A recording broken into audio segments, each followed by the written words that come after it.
Grid সিস্টেমে offset নামে কিছু ক্লাস আছে। এই ক্লাসগুলি দিয়ে যে কোনো কলামে মার্জিন দেওয়া যায়। যেমন ধরুন আমার এখন কলামটি যতটুকু আছে এখানে দেখাচ্ছে, আমি চাচ্ছি যে এটি মার্জিন দিয়ে মাঝখানে নিয়ে আসবো। তো পুরোস্টেপের এই কলামগুলির মতো হুবহু প্রায় একই সিস্টেম, শুধু অফসেট নামটি দিতে হয়। ধরুন যে আমি মোবাইলে মার্জিন দেবো না, মোবাইল তো এমনিতেই ছোট ডিভাইস, এখানে মার্জিন দিলে ডান দিকে আরো সরে যাবে, আরো খারাপ দেখা যাবে। ধরুন যে আমি স্মল ডিভাইসে মার্জিন দিয়ে ওই কন্টেন্টটুকু মাঝখানে দেখাবো, তো আমি এইভাবে মার্জিন দিতে পারি অফসেট দিয়ে। কল এসএম অফসেট 1, এভাবে আপনি যে কোনো কলাম মার্জিন দিতে পারেন। 1 দিতে পারেন, 2 দিতে পারেন, 3 দিতে পারেন, এভাবে আপনার ইচ্ছা মতো। আমি 3 দিলাম। তো কল SM4 যেমন এর পরবর্তী উপরের কলামগুলিতে পেয়ে যাবে এমডি এবং এলজি, তদ্রূপ একইভাবে কল SM অফসেট 3 এই মার্জিনটিও, এই অফসেটটিও এমডি এবং এলজি ক্লাসের অফসেটের মতো কাজ করবে। অর্থাৎ কল SM অফসেট 3, এরপরে কল এমডি অফসেট 3, একই কাজ হবে। এই দুটি একসাথে থাকলে যেভাবে কাজ হবে, আমি এটি যদি কেটে দিই তাহলে কি কাজ হবে, অর্থাৎ গ্রেটার দেন ইকুয়াল টু, যেটা আগে আলোচনা হয়েছে। এখানে অফসেটের জন্য যে ক্লাস দেবে এর উপরের ক্লাসগুলিতে এটা অটোমেটিক পেয়ে যাবে। তো চলুন দেখি, যেহেতু কল এসএম অফসেট 3 দিয়েছি, তার মানে call MD offset 3, call LG offset 3 automatic পেয়ে গেছে। দেখো 3 কলাম মার্জিনে আসছে, তারপর মাঝে আসেনি। আমি যদি চাই মাঝে আনতে আরেক কলাম দিতে পারি, অফসেট 4 দিতে পারি, এখন মাঝখানে চলে আসবে। হ্যাঁ, চলে আসছে। আমি যদি মোবাইলে দেখি, মোবাইলে অফসেট দেয়া নেই, অর্থাৎ কোল এক্সেসে কোনো অফসেট দেয়া নেই, তাই আসেনি, কোনো মার্জিন আসেনি। দেখুন কোনো মার্জিন আসেনি। আমি যদি দিতে চাই, ইচ্ছা করলে দিতে পারবো। যেমন আমি যদি চাই এক্সেসেও মার্জিন দেব, এখানে এক্সেস দিতে পারেন। এক্সেস দিয়ে আমি যদি 1 দিই, 1 আসবে, 2 দিলে 2, কিন্তু খারাপ দেখা যায়, এর জন্য আমি দিইনি। তো কিন্তু এসএম থেকে এর উপরের কলামগুলিতে অফসেট পাবে। এটি প্রমাণ করতে এখান থেকে রেজুলেশন চেঞ্জ করে দেখতে পারেন। 800তে পেয়েছে, 1280, সবখানেই পাবে। বুটস্ট্র্যাপের এটাই রুলস। তো এইভাবে যে কোনো কলাম আপনি অফসেট দিয়ে এই পরিমাণ, এখানে যে নাম্বার দেওয়া হবে এই পরিমাণ কলাম ডান দিকে মার্জিন নিয়ে চলে যাবে। এটা অফসেটিং, গ্রিড সিস্টেমের অফসেটিং বলা হয় এটাকে। এরপরে বুটস্ট্র্যাপের একটা ইম্পর্টেন্ট জিনিস আছে, রেসপন্সিভ ইউটিলিটিস। এখানে যেটা আছে যে আপনি যে কোনো একটা কন্টেন্ট বা যে কোনো একটা অংশকে visible access, visible SM, visible MD, মানে 4 ধরনের যে কলাম আছে, এখানে আপনি ব্লক, ইনলাইন ব্লক এবং ইনলাইন এভাবে দিয়ে শুধুমাত্র নির্দিষ্ট একটা ডিভাইসের জন্য ভিজিবল রাখতে পারেন। যেমন ধরুন আমি একটা কন্টেন্ট চাচ্ছি যে শুধুমাত্র মোবাইলে ভিজিবল থাকবে, মোবাইলে দেখা যাবে, স্মল ডিভাইস বা কম্পিউটারে বা লার্জ ডিভাইসে দেখা যাবে না। তো তখন আমাকে সেই কন্টেন্টের জন্য visible access block class use করলে এই ডিজায়ার্ড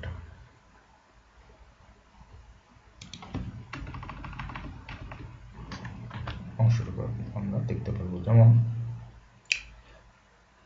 আমি যদি চাই আরেকটা নতুন কলাম নিলাম রোয়ের ভিতর, ধরুন আমি কলামটি শুধুমাত্র মোবাইলে দেখা যাবে। তো আমি এখানে যদি দিয়ে দিই ভিজিবল এক্সেস মানে স্মল ব্লক, তো এই অংশটুকু শুধুমাত্র মোবাইলে যখন দেখবে তখন দেখা যাবে। এখানে যদি SM দিতাম শুধু স্মল ডিভাইসে এই অংশটুকু দেখা যেত, আমি যদি MD দিতাম শুধু মিডিয়াম, LG দিলে শুধুমাত্র লার্জ ডিভাইসে দেখা যেত। তো এটার প্রমাণ দেখেই চলুন। অ্যাক্সেস দিলাম অর্থাৎ শুধুমাত্র মোবাইলে দেখা যাবে। তো এখন আমি আসছি লার্জ ডিভাইসে, এখন ওই অংশটুকু দেখা যাচ্ছে না। আমি যদি মোবাইলে যাই 320, দেখুন এটা চলে আসছে, দেখা যাচ্ছে। তবে ফরম্যাটিং করা নেই, খারাপ দেখা যাচ্ছে। এটার জন্য আপনি একটা কলাম প্লাস ইউজ করতে পারেন, কোল এক্সেস 12। এখন সুন্দর ফরম্যাটিং করে দেখাবে এবং এটা মিডিয়াম কিংবা স্মলে দেখা যাবে না, মিডিয়াম কিংবা স্মল বা যেটাতেই যান দেখা যাবে না। অর্থাৎ এই ভিজিবল অ্যাক্সেস ব্লক দিয়ে, এগুলিকে রেসপন্সিভ ইউটিলিটিস বলে, এগুলি দিয়ে আপনি এই ধরনের আরও বেশ কিছু ক্লাস আছে। শুধুমাত্র একটা, আমি যদি এটা LG দিই এবং এখানেও LG দিই, তখন এটা শুধু লার্জের, যখন লার্জ থাকবে তখন দেখা যাবে। কোল LG, হ্যাঁ তাই, দেখুন শুধুমাত্র লার্জ যে ডিভাইসে দেখা যাচ্ছে, মোবাইলে বা অন্য কোথাও এখন দেখা যাবে না, দেখা যাচ্ছে না, মোবাইলে দেখা যাচ্ছে। তো এটা চমৎকার একটা এই ধরনের ক্লাস, এগুলি বুটস্ট্র্যাপ লিস্ট আছে, এইভাবে আপনি ইউজ করতে পারেন। হিডেন অ্যাক্সেস, হিডেন SM এগুলি কিছু ক্লাস আছে। আমি যদি কোনো কন্টেন্টে হিডেন অ্যাক্সেস দিই তো মোবাইলে সেটা হিডেন থাকবে, মানে দেখা যাবে না। বাকি তিনটির জন্য সেটি দেখা যাবে। যেমন ধরুন আমরা যদি এটি এখানে এই কলামটি শুধুমাত্র আমরা মোবাইলে হিডেন রাখবো, হিডেন অ্যাক্সেস আমি যদি দিই তো শুধুমাত্র এটি মোবাইলে হিডেন থাকবে, বাকি তিনটিতে এটি দেখা যাবে। চলুন দেখি কেমন দেখা যায়। দেখা যাচ্ছে, লার্জে দেখা যাচ্ছে, মোবাইলে দেখা যাবে না, স্মলে দেখা যাবে, তারপরে আপনার মিডিয়ামে দেখা যাবে, যে কোনো ইয়েতে, শুধু মোবাইলে দেখা যাবে না।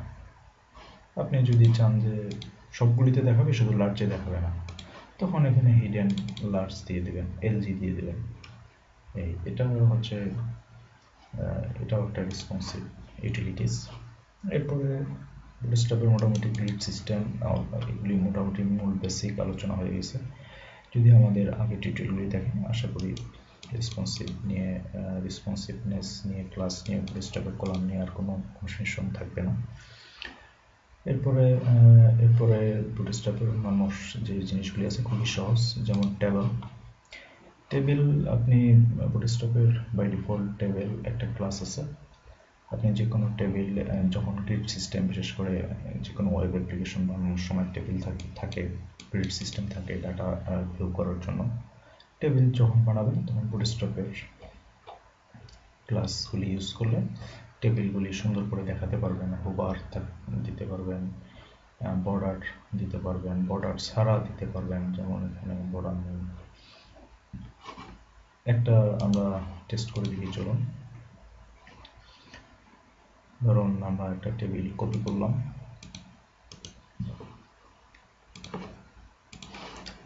একটা কলামে নিলাম,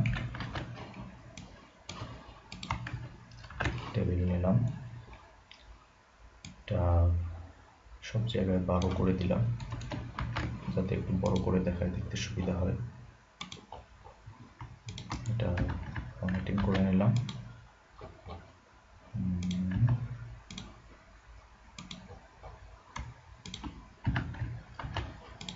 তো বাই ডিফল্ট এই ক্লাসটি দিলে বুটস্ট্র্যাপ টেবিল চমৎকারভাবে দেখাবে।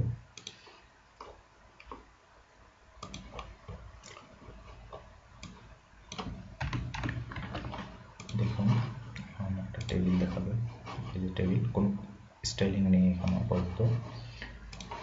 আপনি যদি টেবিলে বর্ডার দিতে চান, টেবিল বর্ডার একটা ক্লাস আছে, একটা ইউজফুল বর্ডার দেখাবে। সরি, দেখি ক্লাসটার নাম মনে হয় ভুল করছি, বর্ডার। আচ্ছা, আমি দিয়েছি বর্ডার, ইডি আছে, এবার দেখাবে বর্ডার। আসছে। আমি যদি চাই এই রোগুলির উপরে মাউস নিয়ে গেলে একটু রং চেঞ্জ হবে, হোভার, এটা ক্লাস আছে টেবিল হোভার, তখন এখানে হোভার আসবে। দেখুন কি সুন্দর চমৎকার দেখা যাচ্ছে হোভার। ডেস্কটপে টেবিল রেসপন্সিভ করা যায়, আপনি চাইলে যে কোনো টেবিল এমনভাবে ডিজাইন করতে পারেন ডেস্কটপের ক্লাস দিয়ে। সব ব্রাউজারে সব ডিভাইসে রেসপন্সিভ থাকবে, তবে ভুলে কখনো এখানে টেবিল রেসপন্সিভ একটা ক্লাস আছে এখানে দিবেন না, এটা এই ভুলটা সবসময় হয়। আসলে টেবিল রেসপন্সিভ ক্লাসটি দিতে হয় নতুন একটা ডিবে, সেই ডিবের ভিতরে এই টেবিলটা থাকবে। যেমন আমি দিলাম ডিব ক্লাস টেবিল রেসপন্সিভ, ডিব এখানে শুরু, টেবিলের পরে শেষ। এখন এই টেবিলটি রেসপন্সিভ হবে যে কোনো মোবাইল বা আপনি যেখানেই দেখেন। যেমন আমরা মোবাইলে দেখব, দেখুন এখানে টেবিলে স্ক্রল বার আসছে, অর্থাৎ কন্টেন্ট যখন এখানে কোথাও বেশি হবে, টেবিলের সাইজ বড় হবে, তখন টেবিল এখান থেকে স্ক্রল করে দেখা যাবে। ব্রাউজারে কিন্তু হরিজন্টালি স্ক্রল করতে হচ্ছে না। কিন্তু যদি টেবিল রেসপন্সিভ না থাকতো, অর্থাৎ এই টিপটি এবং এই ক্লাসটি ইউজ না করতাম, তখন ব্রাউজার স্ক্রল করে টেবিল দেখতে হতো যদি কন্টেন্ট বেশি থাকতো। প্রমাণ করি চলুন। যে কোনো একটা কলামে টেবিলের ডাটা বেশি দিলাম, এবার মোবাইলে দেখুন, দেখুন টেবিল স্ক্রল করে দেখা যাচ্ছে। আর এটা যদি উঠিয়ে দেই, আপনি পরীক্ষা করে দেখতে পারেন, তখন এভাবে স্ক্রল করে আর দেখা যাবে না, এইখানে ব্রাউজার স্ক্রল করে দেখতে হবে, অর্থাৎ রেসপন্সিভ হবে না। তো এইভাবে টেবিল করতে পারেন। টেবিলের আরও অন্যান্য টুকিটাকি ক্লাস আছে, একটু দেখে নিতে পারেন। যেমন টেবিলের কলামের রং বিভিন্ন রকম দেওয়া যায়, টেবিলের রো এর রং যেমন টিপ দিলে এরকম দেখাবে রং, সাকসেস দিলে একটু সবুজ রঙের দেখাবে। এগুলি দেখতে পারেন, এক একটার কালার এর জন্য ডেঞ্জার দিলে একটু লাল লাল দেখাবে, ওয়ার্নিং দিলে এরকম হলুদ দেখাবে, এগুলো দেখতে পারেন। রেসপন্সিভ টেবিলস তো দেখালাম। এরপরে ফর্ম আছে, ফর্মটা পরে দেখাবো যেহেতু এই টিউটোরিয়ালটি বড় হয়ে গেছে। এরপরে সহজ আছে বাটন।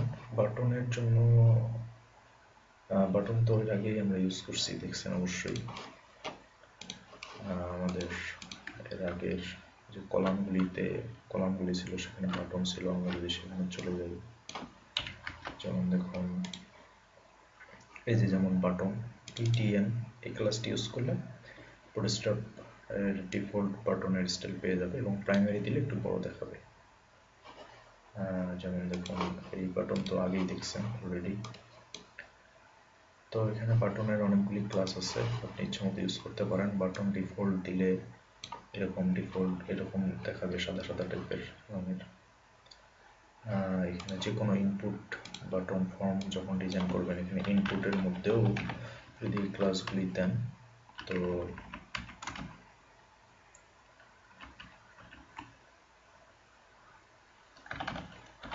তাহলে বাটনের মতো দেখাবে। সাবমিট বাটন যেমন আমি তৈরি করলাম, তো সাবমিট বাটন এখন ওই রকম দেখাচ্ছে। আপনি চাইলে অন্য রকমের রং দিতে পারেন, যেমন এই যে বিভিন্ন ধরনের রং আছে, যেমন সাকসেস দিলে সবুজ রঙের দেখাবে বাটন, ইনফো দিলে বাটন, BTN ইনফো দিলে এরকম দেখাবে, ওয়ার্নিং দিলে এরকম দেখাবে, ডেঞ্জার দিলে এরকম দেখাবে। তো এগুলি বাটনের জাস্ট ক্লাস, এখানে বোঝার কিছুই নেই, খুবই সহজ। আপনি বাটন, লিঙ্ক বা যেখানেই আপনি এই ক্লাসটি ইউজ করবেন, বাটনের মতো করে দেখাবে সেটি। বাটনের সাইজ কম বড় ছোট বড় করা যায়। যেমন আপনি যদি চান যে একটু বড় বাটন দেখাবে, তো বাটন প্রাইমারি, বাটন লার্জ এই ক্লাসগুলো ইউজ করতে পারেন। যেমন আমি এখানে যদি বাটন প্রাইমারি আছে অলরেডি, আমি যদি বাটন এলজি দিই, তো এটা আরও বড় দেখাবে। দেখুন, আমি যদি স্মল বাটন চাই, ছোট বাটন, তো এসএম ইউজ করতে পারি, তো বাটন একটু ছোট দেখাবে। বাটনের অন্যান্য কাজ আছে, দেখতে পারেন। বাটনের অ্যাক্টিভ মানে অর্থাৎ বাটনে ক্লিক করা অবস্থায় কেমন থাকে এরকম যদি দেখাতে চান, তো এই অ্যাক্টিভ একটা ক্লাস আছে। শুধু বুটস্ট্র্যাপের এগুলি নেটিভ ক্লাস। এই ধরনের এই ক্লাসগুলি প্রফেশনালি কাজ করবেন তখন করতে করতে মুখস্থ হয়ে যাবে। তো এরকম আপনি ইচ্ছা করলে অ্যাক্টিভ অবস্থায় বাটন দেখাতে পারেন। ডিজেবল স্টেট অর্থাৎ বাটন ডিজেবল থাকতে যেরকম দেখা যায় এরকম শুধু ডিজেবলড প্রপার্টি এই অ্যাক্টিভিটি দিলে এরকম দেখাবে। বুটস্ট্র্যাপে ইমেজ দেওয়া যায় এবং ইমেজ আপনি রেসপন্সিভ করতে পারবেন। এটা বুটস্ট্র্যাপ 3 তে নতুন আসছে। দেখায় তেমন দিলাম ইমেজ এসআরসি, এখানে ইমেজের লিঙ্ক অল্টার দিলাম ওয়েবপেজগুলি, এখানে ইমেজের লিঙ্কটা দিতে হবে বা এই ইমেজটির লিঙ্ক আমরা বের করবো। কারণ বুটস্ট্র্যাপে এর আগে তো আমাদের টিউটোরিয়ালে দেখেছেন বুটস্ট্র্যাপের লোকাল ফাইলের লিঙ্ক ইমেজে এভাবে দেওয়া যায় না, কারণ এখানে একটা respond dot JSS polyfill library আছে। এটার কারণে এটা সিকিউরিটির খুব দুর্বল হয়ে যায় যদি এইভাবে লিঙ্ক লোকাল ফাইলের লিঙ্ক দেওয়া হয়। এই জন্য বুটস্ট্র্যাপে এটা বাই ডিফল্ট বন্ধ করে দেওয়া আছে।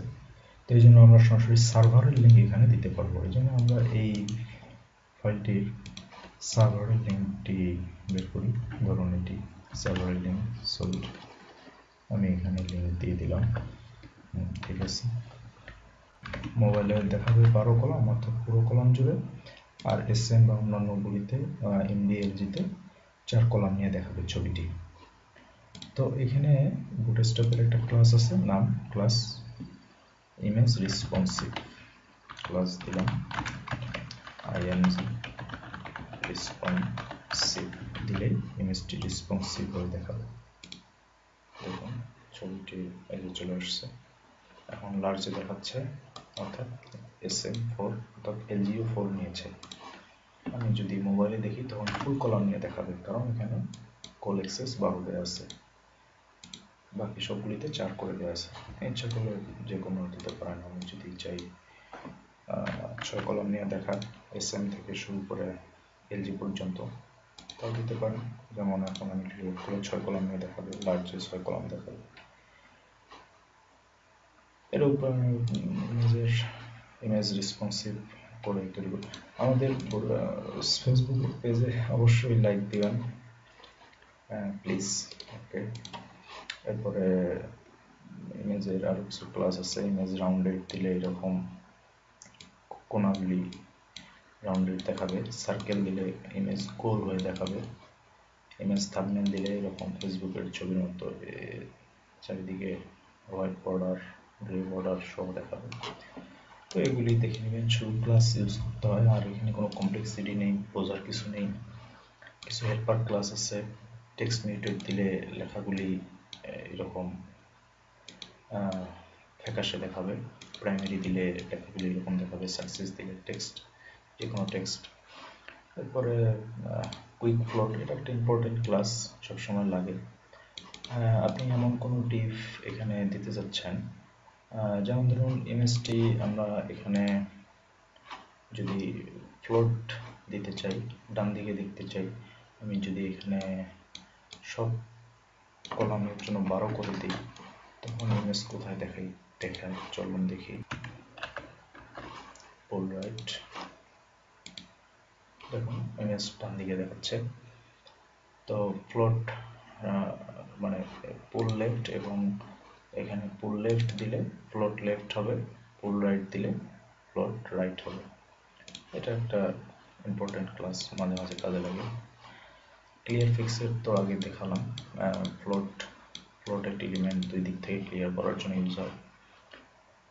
শোয়িং হাইডিং কন্টেন্ট, বুটস্ট্র্যাপে বেশ কিছু ক্লাস আছে, যে কোনো কন্টেন্ট শো হিডেন করে রাখতে পারেন। এই এসআর অনলিটা ইম্পর্ট্যান্ট, যে কোনো জায়গায় এসআর অনলি দিলে সেটি হিডেন দেখাবে আর দেখা যাবে না, কিন্তু HTML থাকবে কিন্তু ব্রাউজারে শো করবে না।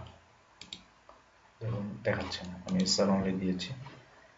এগুলি খুবই সহজ, দেখে নিতে পারেন। রেসপন্সিভ ইউটিলিটিসগুলো তো দেখালাম এর আগের টিউটোরিয়ালে। তো এরপরের টিউটোরিয়ালে আমরা ফর্ম ডিজাইন নিয়ে আলোচনা করব এবং কম্পোনেন্টে বেশ কিছু জিনিস আছে, এগুলো আলোচনা করব একটা টিউটোরিয়ালে, এবং সর্বশেষ টিউটোরিয়ালে জাভাস্ক্রিপ্টের প্লাগইনগুলি নিয়ে আলোচনা করব। এবং আশা করি বুটস্ট্র্যাপ দিয়ে সাইট ডিজাইন করতে আর কখনোই প্রবলেম হবে না। ধন্যবাদ ভিডিও টিউটোরিয়াল দেখার জন্য। আল্লাহ হাফিজ।